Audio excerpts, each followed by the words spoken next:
Good morning to all of you. Myself Sandeep Kumar from Chanakya College of Education, Bettiah. My dear student, आज की जो मैं ये कक्षा ले रहा हूँ ये डीलेट फर्स्ट ईयर वालों के लिए है, जो कि पेपर हो जाता है S4, जिसका नाम हो जाता है स्वयं की समझ, जिसके अंतर्गत माय डियर स्टूडेंट कल की कक्षा में मैंने आत्म को प्रभावित करने वाले कारक के बारे में बताया था। आज मैं आपको आत्मविश्वास के विकास में शिक्षक एवं विद्यालय की भूमिका के बारे में बताएंगे। तो चलिए मैं चालू करता हूँ आत्मविश्वास के विकास में शिक्षक एवं विद्यालय की भूमिका के बारे में। तो माय डियर स्टूडेंट, जैसे कि यहाँ कहता है, गुरु का रूप समय के साथ परिवर्तित होता जा रहा है। प्राचीन काल में जब शिष्य गुरु के पास जाता था तो भय से युक्त रहता था।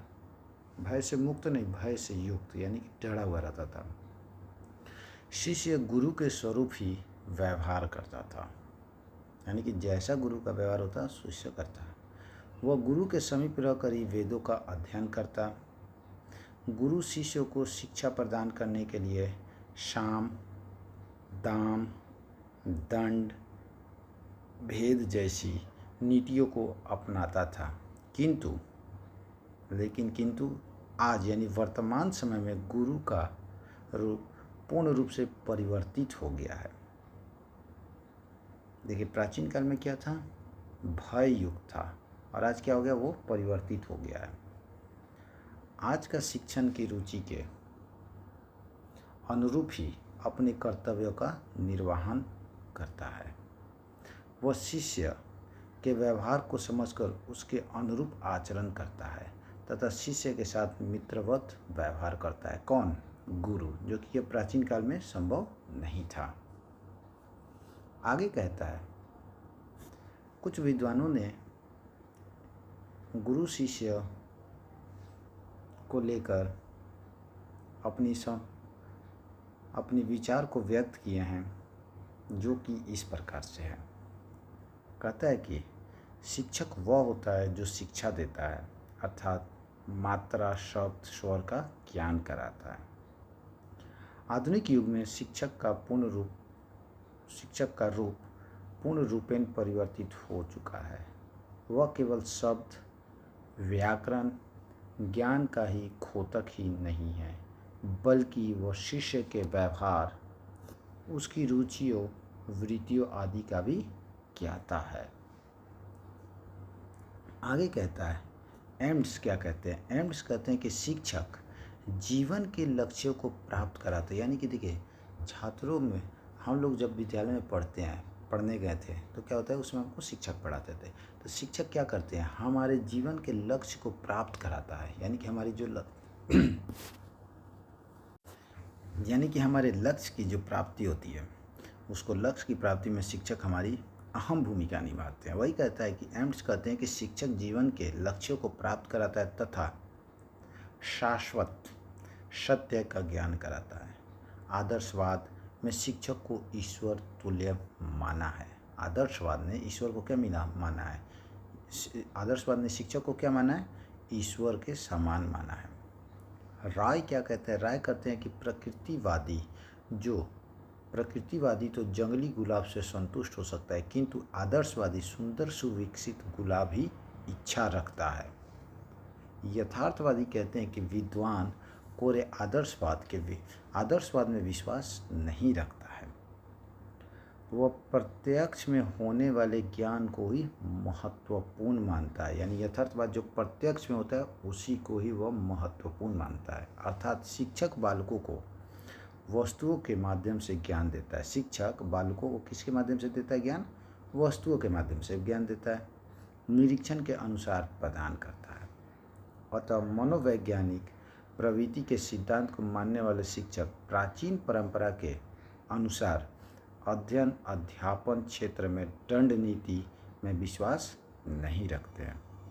उनके अनुसार शिक्षक स्कूल के वातावरण के घर के समान बना देता है। शिक्षक शिष्य कहता है कि शिष्य तथा शिक्षक पिता पुत्र जैसा व्यवहार करते हैं, यानी कि एक शिक्षक और एक शिष्य का व्यवहार कैसा होता है, पिता और पुत्र के समान होता है।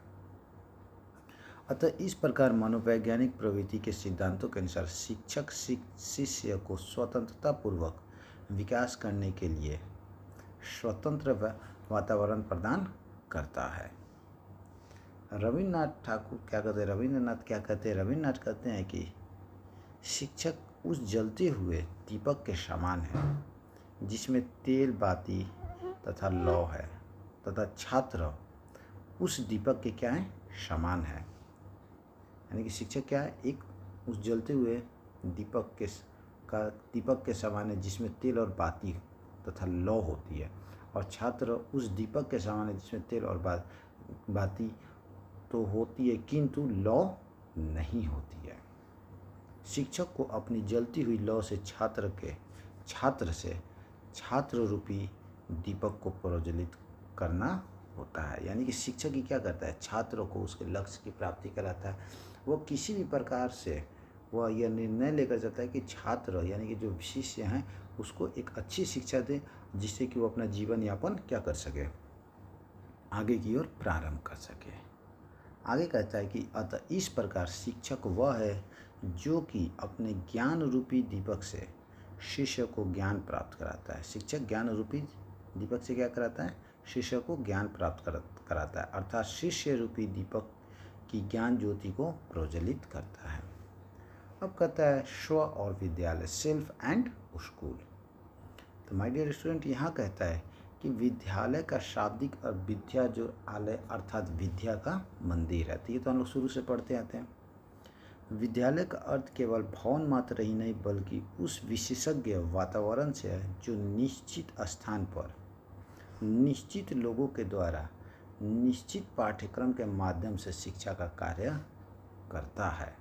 कौन, विद्यालय। यानी कि विद्यालय वह एक वातावरण होता है, एक ऐसा स्थान होता है जहाँ एक ऐसा निश्चित स्थान होता है जहाँ पर निश्चित लोगों के द्वारा निश्चित पाठ्यक्रम के माध्यम से पूर्ण रूप से शिक्षा प्राप्त कराया जाता है। स्कूल शब्द की उत्पत्ति एक ग्रीक शब्द यानी कि स्कूल से हुई है, स्कूले से हुई है, जिसका अर्थ होता है अवकाश। अवकाश के समय विद्यालय में विभिन्न विषयों पर वाद विवाद होता था। ऐसा लगता था मानो अवकाश काल ही आत्मविकास का क्या हो, काल हो। अतः अवकाश का अर्थ है आत्मविकास अथवा शिक्षा। राष्ट्र कहते हैं कि विद्यालय वे संस्थाएं हैं जिनको सभ्य के द्वारा इस उद्देश्य से स्थापित किया गया कि समाज में सुव्यवस्थित और योग्य सदस्यता के लिए बालकों को तैयार करने में सहायता मिल सके। यानी राष्ट्र के अनुसार विद्यालय वह स्थान होता है जहाँ पर बालक को सुव्यवस्थित और योग्य सदस्य यानी कि एक अच्छे चरित्र का बालक का निर्माण विद्यालय करा सके। ओटावे क्या कहते हैं, ओटावे कहते हैं कि बालकों को समाज सेवा हेतु विशेष प्रकार का शिक्षण प्रदान करने वाला सामाजिक आविष्कार समझा जाता है। यानी बालकों को समाज सेवा हेतु विशेष प्रकार का शिक्षण प्रदान कराने वाला सामाजिक आविष्कार समझा जाना चाहिए।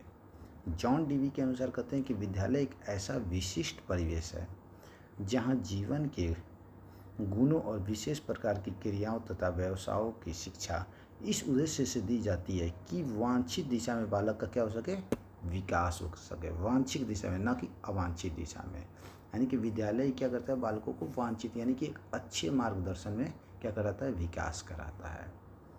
अब हम लोग बात करेंगे माय डियर स्टूडेंट विद्यालय के कार्य के बारे में। तो चलिए हम लोग देखते हैं विद्यालय के कौन कौन से कार्य हैं। तो विद्यालय के कार्य के अंतर्गत पहला कहता है ब्रूवेकर के अनुसार क्या कहते हैं, संरक्षण का कार्य, प्रगतिशील का कार्य और निष्पक्ष का कार्य। टॉमसन के अनुसार कहता है मानसिक प्रशिक्षण, चारित्रिक प्रशिक्षण, सामुदायिक जीवन का प्रशिक्षण, राष्ट्रीय गौरव एवं देश प्रेम का प्रशिक्षण, स्वास्थ्य एवं स्वच्छता का प्रशिक्षण। ये जो थे क्या थे, विद्यालय के कार्य थे दो महान मनोवैज्ञानिकों के अनुसार। अब कहता है विद्यालय के औपचारिक कार्य। तो चलिए हम लोग औपचारिक कार्य के बारे में देखते हैं। तो माय डियर स्टूडेंट, हम लोग देखते हैं विद्यालय के औपचारिक कार्य के अंतर्गत पहला आता है संस्कृति की सुरक्षा और हस्तांतरण। इसके अंतर्गत माय डियर स्टूडेंट ये कहता है कि विद्यालय का प्रमुख कार्य मानव संस्कृति को सुरक्षित रखते हुए एक पीढ़ी से दूसरी पीढ़ी तक क्या कराना, हस्तांतरण कराना, एक पीढ़ी से दूसरी पीढ़ी तक। बौद्धिक शक्तियों का विकास, इसमें कहता है कि विद्यालय में ऐसे वातावरण का निर्माण किया जाता है जहाँ बालक के ज्ञान और बुद्धि का विकास हो सके। यानी कि विद्यालय एक ऐसा स्थान होता है जहाँ पर बालक के ज्ञान और बुद्धि का विकास होता है। यानी कि वहाँ पर एक ऐसा वातावरण तैयार किया जाता है जिससे क्या हो, बालक में ज्ञान और बुद्धि का विकास हो सके। विद्यालय बालक में तर्क शक्ति एवं वैज्ञानिक अभिवृद्धि का विकास करता है। बालक के लिए ज्ञान के द्वारा खोलता है, बालक के लिए ज्ञान के द्वार को क्या करता है, खोलता है कौन, विद्यालय। तथा बालक को चिंतनशील बनाता है कौन, विद्यालय। ये हो गया बौद्धिक। नेक्स्ट कहता है गतिशील व संतुलित मस्तिष्क का निर्माण। इसमें माय डियर स्टूडेंट यह कहता है कि विद्यालय बालक को वह ज्ञान देता है जो उसके गतिशील तथा संतुलित मस्तिष्क का निर्माण कराता है। यानी कि गतिशील और संतुलित मस्तिष्क का निर्माण कराता है कौन, विद्यालय। बालक को प्राप्त ज्ञान को साधन बनाकर नए ज्ञान को प्रदान करता है। यानी कि बालक में जितने ज्ञान की प्राप्ति है उसके साथ साथ नए ज्ञान को भी क्या करता है, विद्यालय जोड़ता है। यानी कि बालक के अंदर नए ज्ञान को भरता है। आगे कहता है व्यावसायिक व औद्योगिक शिक्षा। इसके अंतर्गत माय डियर स्टूडेंट कहता है कि भविष्य में विद्यार्थी जीविकोपार्जन के लिए अपनी योग्यता और सामाजिक आवश्यकताओं के आधार पर ही सही दिशा का चयन कर सके। इसके लिए शैक्षिक एवं व्यावसायिक निर्देश की व्यवस्था भी विद्यालय कराता है। यानी कि भविष्य में बच्चा, जाहिर सी बात है कि आज बच्चा पढ़ाई कर रहा है तो कल पढ़ लिखा क्या होगा, वो आगे बढ़ेगा। तो आगे बढ़ेगा तो क्या होगा, बड़ा होगा, शादी विवाह होगा, जीविकोपार्जन के लिए अपना क्या करेगा। तो जब जो जीविकोपार्जन के लिए विद्यालय उसको क्या करता है, उसकी योग्यता और सामाजिक आवश्यकताओं के आधार पर ही उसको एक सही दिशा का चयन कराता है, जिस कारण उसे क्या किया जाता है, जिस कारण उसे शैक्षिक व व्यावसायिक निर्देशन की व्यवस्था भी विद्यालय में कराया जाता है। आगे कहता है नागरिकता का विकास। इसके अंतर्गत कहता है कि विद्यालय ही बालक को कुशल नागरिक बनाता है, नागरिकता बनाता है, जिससे वह सक्रिय रूप से राजनीतिक बनता है, जिससे वह सक्रिय रूप से राजनीतिक व आर्थिक कार्यों में क्या करता है, भाग ले सकता है या लेता है। नेक्स्ट कहता है मानवीय अनुभवों का पुनर्गठन। इसके अंतर्गत माय डियर स्टूडेंट यह कहता है कि विद्यालय का कार्य मानवीय अनुभवों का पुनर्गठन है। यानी फिर से विद्यालय का कार्य केवल समाज की निरंतरता को बनाए रखना ही नहीं बल्कि इसके विकास का भी प्रयास करना है। किसका काम, विद्यालय का। तो ये हो जाता है मानवीय अनुभवों का पुनर्गठन में। नेक्स्ट कहता है विद्यालय का कौन सा कार्य है, चरित्र का विकास। इसके अंतर्गत कहता है कि विद्यालय का वातावरण बालक में अच्छी आदतों का क्या करता है, निर्माण करता है। यानी विद्यालय का जो वातावरण होता है वो बच्चों में अच्छी आदतों का निर्माण करता है। क्योंकि देखिए बच्चे अनेकों स्थान से आते हैं, अनेकों परिवार से आते हैं, लेकिन आने के बाद क्या होता है, जब वो विद्यालय में आते हैं तो क्या होता है, वो एकजुट हो जाते हैं। तो उसमें विद्यालय का यह दायित्व होता है कि वो बच्चों में क्या करे, अच्छी आदतों का निर्माण करे। आगे कहता है कि बालक के चारित्रिक तथा नैतिक गुणों का विकास भी कौन करता है, विद्यालय करता है। यानी कि उसके चरित्र का और उसके नैतिक गुणों का विकास विद्यालय करता है। विद्यालय में विभिन्न प्रकार के शैक्षिक कार्यों का आयोजन किया जाता है। चरित्र और नैतिक का कैसे होता है, तो अनेकों प्रकार का विद्यालय में शैक्षिक कार्यक्रमों का आयोजन किया जाता है। जैसे प्रार्थना सभा, प्रार्थना सभा में क्या किया जाता है, सबों को बताया जाता है हाथ जोड़िए, आँख बंद कीजिए, तो उसमें उनके माइंड क्या होते हैं, एक जगह कंसंट्रेट होता है। विविध सांस्कृतिक एवं साहित्य कार्यक्रम का आयोजन, अनेकों प्रकार के सांस्कृतिक कार्यक्रम का आयोजन कराया जाता है जिससे बच्चे क्या करें, देखकर कुछ सीखें। पुस्तकालय में उपयोगी अध्ययन सामग्री की उपलब्धता। पुस्तकालय यानी कि जो लाइब्रेरी होता है उसमें जो भी किताब होते हैं पढ़ने के लिए उसकी उपलब्धता। समाज सेवा का कार्य आदि विद्यार्थी के चरित्र का निर्माण विद्यालय ही क्या करता है इस प्रकार से। यानी कि चरित्र का निर्माण में क्या करता है, यानी कि विद्यालय में अनेकों प्रकार के कार्यक्रम होते हैं जिसमें बच्चे को क्या किया जाता है, भाग लिया जाता है, बच्चे द्वारा भाग लिया जाता है। और बच्चे क्या करते हैं, जब भाग लेते हैं तो दूसरे बच्चे उस चीज़ को देखकर सीखते हैं। ठीक है, साथ ही साथ समाज सेवा के लिए भी छात्रों को क्या किया जाता है, आगे किया जाता है। तो इस प्रकार से विद्यालय छात्रों के चरित्र का विकास करता है। आगे कहता है विद्यालय के अनौपचारिक कार्य। कौन कौन सा अनौपचारिक कार्य है? पहला कहता है शारीरिक विकास। इसके अंतर्गत कहता है कि विद्यालय का सबसे अनौपचारिक कार्य शारीरिक विकास करना है, यानी शरीर का विकास करना है। मानसिक क्रियाओं का आधार भी शारीरिक विकास होता है। स्वस्थ शरीर में ही स्वस्थ मस्तिष्क का निर्माण होता है। मालूम है कि जब हमारा हमारा शरीर जब स्वस्थ रहेगा तो हमें हर काम को करने में क्या मिलती है, सहायता मिलती है, हमारा हर काम करने में रुचि होता है। लेकिन हम अगर बीमार रहते तो क्या होता है, हम किसी प्रकार के कार्य को नहीं कर सकते। तो विद्यालय क्या करता है, हमारे शरीर को, हमारे मस्तिष्क को क्या करता है, स्वस्थ करता है। कैसे? खिला कर, कुदा कर, प्रार्थना करा कर। तो वही कहता है कि विद्यालय का संपूर्ण वातावरण ऐसा होना चाहिए जिसमें रहते हुए बालक स्वयं स्फूर्ति का अनुभव करे, यानी कि अपने आप में तेजी का अनुभव करे। तो पहला हो गया अनौपचारिक कार्य में शारीरिक विकास। दूसरा कहता है सामाजिक भावनाओं का विकास। इसके अंतर्गत माय डियर स्टूडेंट कहता है कि विद्यालय का एक महत्वपूर्ण कार्य यह भी है कि वो बालक को इस प्रकार तैयार करे कि वो अपने साथ साथ समाज का भी क्या कर सके, विकास कर सके। यानी कि बालक, विद्यालय का काम होता है कि वो तो बच्चों का विकास कर ही रहे, साथ ही साथ एक समाज का भी विकास करें। ठीक है, कैसे? यानी कि पढ़े लिखे ही व्यक्ति एक अच्छे समाज का निर्माण करते हैं या कर सकते हैं। कहता है कि सामाजिक भावना के विकास के साथ साथ बालक में सामाजिक उन्नयन, सामाजिक कल्याण तथा मानवतावादी दृष्टिकोण से कार्य व्यवहार क्या हो जाता है, आ जाता है, जिससे समाज में एकता, भाईचारा तथा स्नेह की स्थापना होती है। तो ये हो जाता है अनौपचारिक कार्य। अतः विद्यालय में विभिन्न वर्गों, समुदायों और समाज के बालक के एक साथ क्या करते हैं, रहते हैं, एक साथ रहते हैं, एक साथ पढ़ते हैं तथा क्रिया करते हैं, यानी कि अनेकों प्रकार के कार्य करते हैं। विद्यालय को इस प्रकार के वातावरण का निर्माण करना चाहिए जिससे बालकों में हम की भावना का विकास हो सके, क्योंकि हम की भावना से ही एकता क्या होता है, स्थापित होता है। तो ये थे माय डियर स्टूडेंट आपका क्या कहते